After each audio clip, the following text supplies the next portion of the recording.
Hello and welcome to this Tuesday edition of the World Report. I'm Arjun Samad Mahindran. Let's take a look at what's making headlines around the world. US President Donald Trump says all hell is going to break out if Hamas doesn't release hostages by Saturday at noon, warning the ceasefire deal with Israel will be cancelled. Now, this after Hamas announced earlier on Monday that it will suspend the release of 3 Israeli hostages planned for Saturday due to quote-unquote Israeli violations. A spokesman for the armed wing of Hamas says the group is postponing, in fact, the next scheduled release of Israeli hostages, blaming what he says are Israeli violations of the ceasefire deal, which is also in place. 3 hostages held in Gaza are due to be freed on Saturday in exchange for more Palestinian prisoners held in Israel. Meanwhile, Israel's Defense Minister Israel Katz called the Hamas announcement a complete violation of the ceasefire agreement. Well, I would say this, and I'm going to let that because that's Israel's decision, but as far as I'm concerned, if all of the hostages aren't returned by Saturday at 12 o'clock, I think it's an appropriate time. I would say cancel it and all bets are off and let hell break out. I'd say they ought to be returned by 12 o'clock on Saturday, and if they're not returned, all of them, not in drips and drabs, not 2 and 1 and 3 and 4 and 2. Saturday at 12 o'clock, and after that, I would say all hell is going to break out. Talking about his controversial Gaza takeover plan, US President Donald Trump has said that Palestinians will not have the right to return to Gaza, doubling down, in fact, on his plan. He said that the US is committed to buying Gaza. On the other hand, Arabian countries have rejected the plan. US President Donald Trump is removing the exceptions and exemptions, in fact, from his 2018 tariffs on steel, meaning that all steel imports will be taxed at a minimum of 25%. Trump has also hiked his 2018 aluminum tariffs to 25% from 10%. We are being pummeled by both friend and foe alike, Trump said. It's time for our great industries to come back to America. Now, the moves are part of an aggressive push by Trump to, in fact, reset global trade, with Trump saying the tax hikes on the people and companies buying foreign-made products will ultimately strengthen domestic manufacturing. Outside economic analysis suggest that the tariffs would in fact increase costs for the factories that use steel and aluminium, possibly leaving US manufacturers worse off. So essentially, we're putting on a 25% tariff without exception on all aluminum and all steel, and it's going to mean a lot of businesses are going to be opening in the United States. Now, we're going to be meeting over the next 4-week period, maybe on a weekly basis, and maybe we'll do a couple of them at different times and maybe together. But we'll be talking about other subjects like cars. We'll be talking about drugs and pharmaceuticals. We'll be discussing chips. Meanwhile, a third judge has in fact blocked US President Donald Trump's order ending birthright citizenship for kids of people in US illegally. Now, the order has garnered a lot of criticism ever since it was signed by Donald Trump. Over at Capitol Hill, the US Senate voted on Monday to advance the nomination of former Representative Tulsi Gabbard to be the Director of the National Intelligence.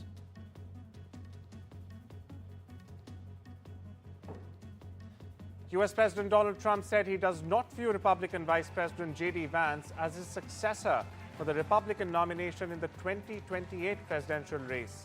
No, but he is very capable, Trump told Fox News anchor Brett Baier during an interview that aired ahead of Sunday's Super Bowl. I think you'll have a lot of very capable people. So far, I think he's doing a fantastic job. It's too early, we're just starting, said Trump. Listen in. You view Vice President J.D. Vance as your successor, the Republican nominee in 2028? No, but he's very capable. I mean, I don't think that I think you have a lot of very capable people. So far, I think he's doing a fantastic job. It's too early. We're just starting. Donald Trump will meet Jordan's King Abdullah on Tuesday for what is likely to be a tense encounter following the US president's Gaza redevelopment idea.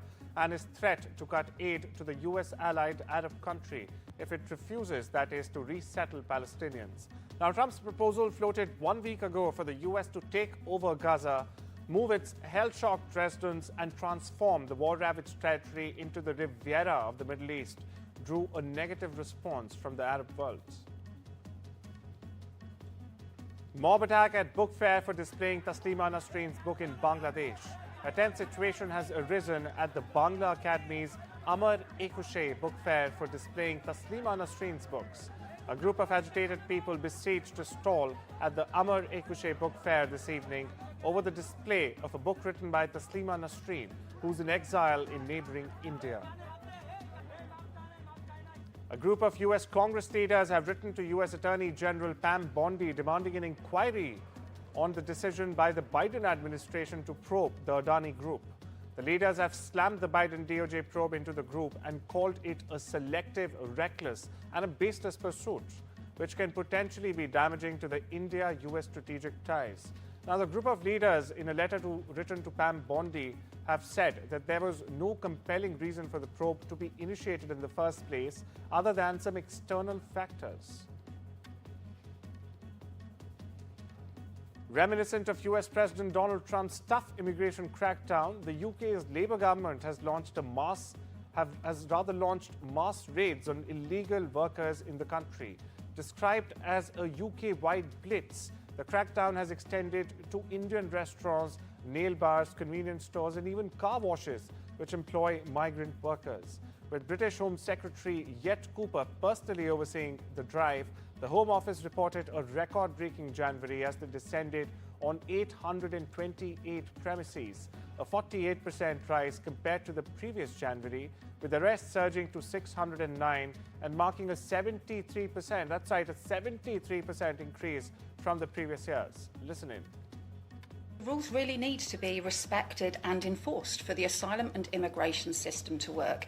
That's why since the election we have been increasing returns, so 19,000 people who have no right to be in the UK have now been returned, and also increasing the illegal working raids and going after the employers who are exploiting migrant workers. This is about making sure that there's proper fairness, proper enforcement in the system and proper respect for the rules as well. The prosecutor says Salman Rushdie was so stunned when a masked man started to stab him on a stage in Western New York that the acclaimed author, in fact, didn't even try to fight back. Rushdie is expected to testify during the trial of Hadi Matar, who was charged with attempted murder and assault in the August 2022 attack. During his opening statement on Monday, District Attorney Jason Schmidt described the swift and sudden attack by Matar, who stabbed Rushdie in the head, throat, abdomen, thigh and hand areas.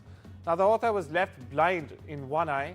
During Schmidt's statement, Matar looked on from the defense table, occasionally taking notes. His attorney, Lynn Schaffer, told jurors that prosecutors won't be able to prove Matar's guilt, even with videos and photos. She acknowledged that nearly all the jurors admitted during jury selection that they had heard something about the case. Today, the jurors heard opening statements from both the prosecution and Mr. Matar's attorney. The prosecution started with a very graphic, detailed description of the attack on Mr. Rushdie.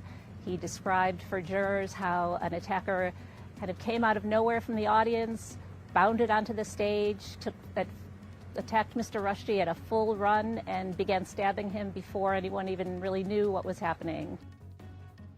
According to a lawsuit filed on Monday, a woman in the US has accused internet personalities Tristan and Andrew Trait of conspiring to coerce her into sex work, luring her to Romania and defaming her after her testimony to Romanian authorities.